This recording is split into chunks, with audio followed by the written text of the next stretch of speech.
Sustansyang Malacanang sa planong imbestigasyon ng Kamara sa Dolomite Beach sa Manila Bay. Gusto namang malaman ng mga kongresista kung naging sanhi ng pagbaha ang man-made beach na proyekto ng Administrasyong Duterte. Live mula sa TV5 Media Center, nangunguna sa balita si News 5 Palace Correspondent Maricel Alili.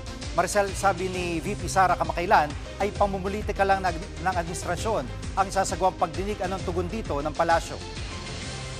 Alam mo, Gigi, itinanggi ng Malacanang na pamumulitika lamang itong ginagawang investigasyon, partikular doon sa planong investigasyon dito sa Dolomite Beach ng Kongreso. Una sa lahat, binigyang diin ni Undersecretary Claire Castro na itong investigasyon na ito, hands-off ang Malacanang dahil iginiit nga niya na merong separation of powers ang Kongreso at ang Malacanang. Kaya hindi raw sila nakikialam dito. Pangalawa, kung ang sinasabi daw ay pamumulitika, ibig daw bang sabihin hindi na sa simulan o isasagawa yung investigasyon kahit na may mga mangyayaring kailangan namang siya sa atin, partikular dito sa Dolomite Beach. Lalo't ang kailangang alamin dito ay kung nagiging sanhi nga ba itong Dolomite Beach ng pagbaha dito sa mga kalapit lugar sa Maynila. Narito ang sinabi ni Undersecretary Castro.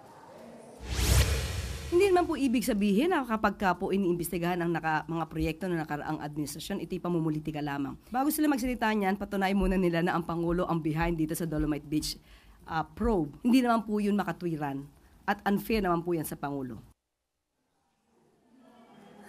At dahil nga sa usaping ito, Gigi, nagkaroon din ng parinigan itong si ACT Teachers Party List Representative Antonio Tino at si Congressman Pulong Duterte. Siyempre, suportado ng kampo ni Tino itong planong isagawang investigasyon sa Dolomite Beach na kung matatandaan natin ay isa doon sa mga pinakapopular na programa under the Duterte administration. Kaya hindi naman nakakagulat kung negatibo ang reaksyon dito ni Congressman Duterte dahil tatay niya yung nagsagawa ng ganitong klase ng programa. Pero ang hirit niya, bakit hindi naman agad nagsalita sina Congressman Tino at nagpara itong naging pipe dahil doon sa mga corrupt na budget from 2023 to 2025. Narito ang sagot dyan ni Congressman Tino.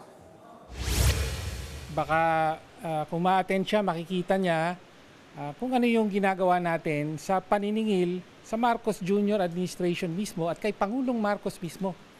No, bilang pangunahing responsable sa mga budget na kinurakot. Mukhang ignorante si Rep. Duterte sa aktual na ginagawa ng Makabayan.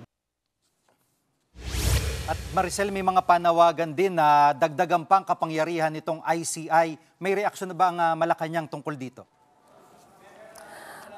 Gigi, ilagay lang natin sa konteksto. Ang tanong ko kasi dyan kanina kay Undersecretary Claire Castro ay yung kanyang reaksyon sa naging pahayag ni dating Solicitor General Florin Hilbay. Sinabi kasi niya na yung pagsusulong ng bagong batas na may kaugnayan dito sa ICI ignorant at saka impractical. So ang sabi ni Undersecretary Claire Castro dyan, may punto naman ang dating Solicitor General.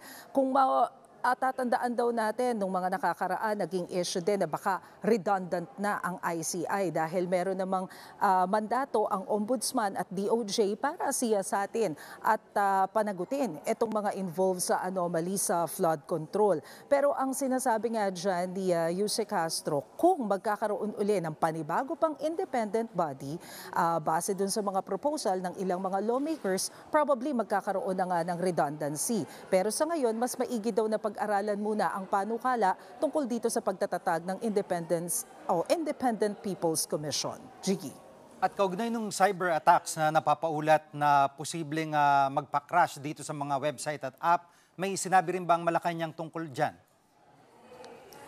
Gigi, bukas kasi yan no? November 5 sinasabi na posibleng magkaroon ng cyber attack. Kaya ang paalala dyan o babala ng DICT, make sure na mag-ingat dahil ang inaasahan natin yung pagbagal o yung traffic sa mga website. Baka hindi natin agad ma-access yung mga apps at ilang mga sites.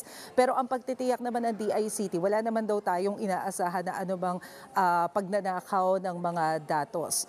Gayunpaman, nakahanda daw ang DICT sa pagbabantay dito sa mga sinasabing hackers pero tumanggi ang Malacanang na tukuyin kung sino-sino nga ba itong identity o yung grupo na nasa likod nitong sinasabing cyber attack bukas.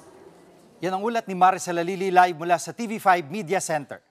Mga kapatid, Jig Manikad po, pagdating sa mahalagang balita sa loob at labas ng bansa, dapat una sa lahat, mag-follow at mag-subscribe na sa social media pages ng News 5.